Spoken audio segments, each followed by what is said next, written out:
What Big Teeth You Have is brought to you by Damaged, the interactive web series, an entirely new way to experience story.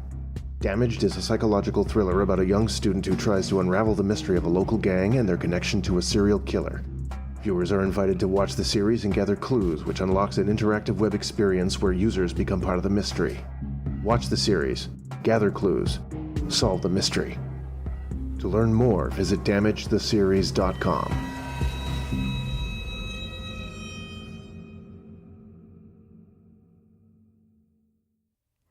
I'm Robin Reed, and this is What Big Teeth You Have.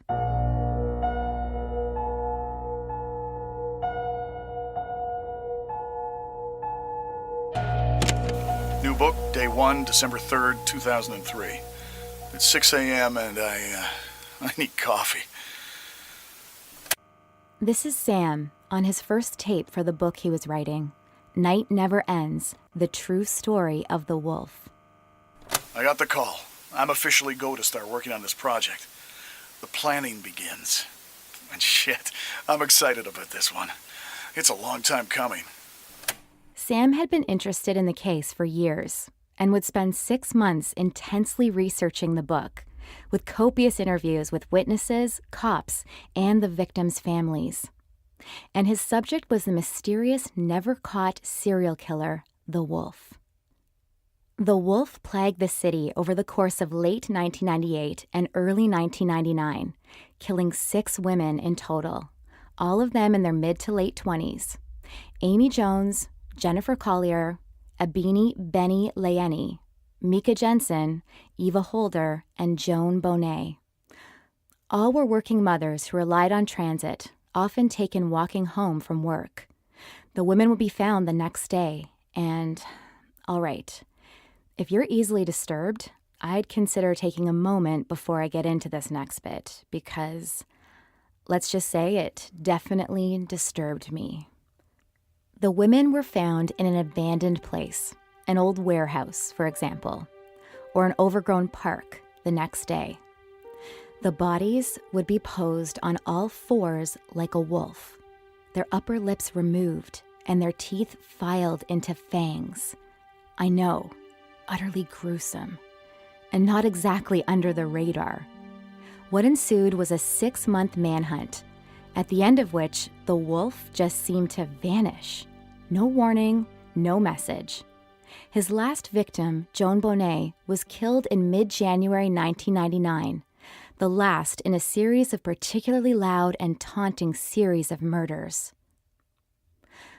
What galled Sam was, this killer wanted to be noticed. And Sam thought nobody was thinking enough about that, especially the cops. This guy was putting up neon signs, and these donut-munching assholes still couldn't find him. Some killers don't want attention. They kill prostitutes, for example. Not really because they're dirty, but because nobody's paying attention. This fucker, though, he targets young mothers, which is maybe second to kids in terms of getting people riled up. Then he poses them audaciously in public places, as if to say, look at me, fucking look at me. Nobody is safe. And as far as I can tell, nobody took a second from their busy days of chasing their own fucking tails to wonder why. And that kills me, because I just imagine this smug son of a bitch hanging up his hat one day, knowing that nobody will ever know he did it. This is what Sam would do. He'd dig in, follow the threads of the case, then rip the cops' work to shreds. Here's another example. One major theory among the police was the killer would stalk the women for days on crowded transit, tracking their routes home, then map out where best to take them on foot without any witnesses. And it tracked completely for the first 4 victims. But the thing is, a major snowstorm hit in January 99, and the cops didn't adjust their expectations for the wolf's MO. Here's Sam discussing this in his typically chill fashion. Their theory of how he grabbed Bonet makes no fucking sense. We just had one of the worst snowstorms in our history. We called in the military to help clear the goddamn streets. Yet they still figure Bonet was grabbed on foot? Bonet wouldn't walk the same deserted back roads, Sherburne, for example, home, because they were choked with snow, obviously. which means she'd shift over to major roads, the ones actually getting properly plowed. More like Parliament, which has businesses all up and down it. And trying to grab somebody on foot on a busy street means witnesses, even at night. Ergo, this guy switched it up, from grabbing them on the street to using a car to pick them up. It's so obvious. But they kept obsessing over she wouldn't get into a car with a strange man, and the killer wouldn't change his M.O. And man, the more I dig, the more I hate these fucking inflexible pricks in love with their goddamn theories. This case was a fumble top to fucking bottom. Because I'm telling you, Bonet and Eva Holder too were taken by car. The killer stopped and offered them a ride, and for whatever reasons, they got in.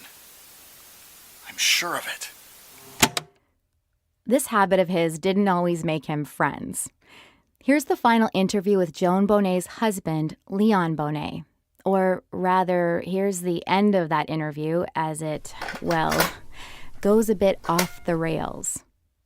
But you see what I'm talking about, right? You get my point. Are you a police officer, Sam? A private investigator? A professional consultant? No, but I'm not a moron, which puts me ahead of the cops who looked into this. Well, I think you should go. I'm not sure these conversations are helping either of us, and I just want to find out what really happened. I wish you the best of luck with that. But it is time for you to go. My kids will be home soon.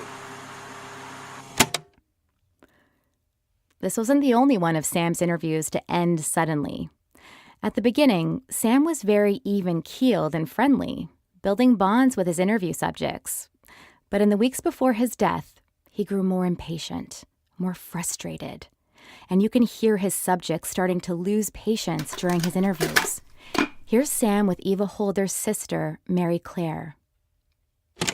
Sam, honey, I know you want to fix everything. Find this bastard. I appreciate it. But the only thing you're doing is fucking up our lives. Got it? You need to stop. Nobody wants to go back there. We all just have to move on. And finally, here's Sam with Harmon Collier, the husband of the wolf's second victim, Jennifer Collier, a few days before Sam died. I've been really patient with you, Sam, but I can't do this anymore. No, I'm serious. If you come back to my house and say this shit in front of my kids ever again, I will get a fucking restraining order. Shit. The interview ends there. I'm guessing Sam realized there wasn't much point in keeping the recording going. So Sam was a bulldog on this one, and he was good. His notes are faded from water damage, but there's enough here for me to see. He was a precise and thoughtful researcher, obsessed with getting it right. He kept meticulous notes, particularly around the cops and what he saw as them fumbling the case again and again. Over the next few episodes, I'll be digging into where Sam's vision of the wolf's killings diverged from the cops. More on that next week on What Big Teeth You Have.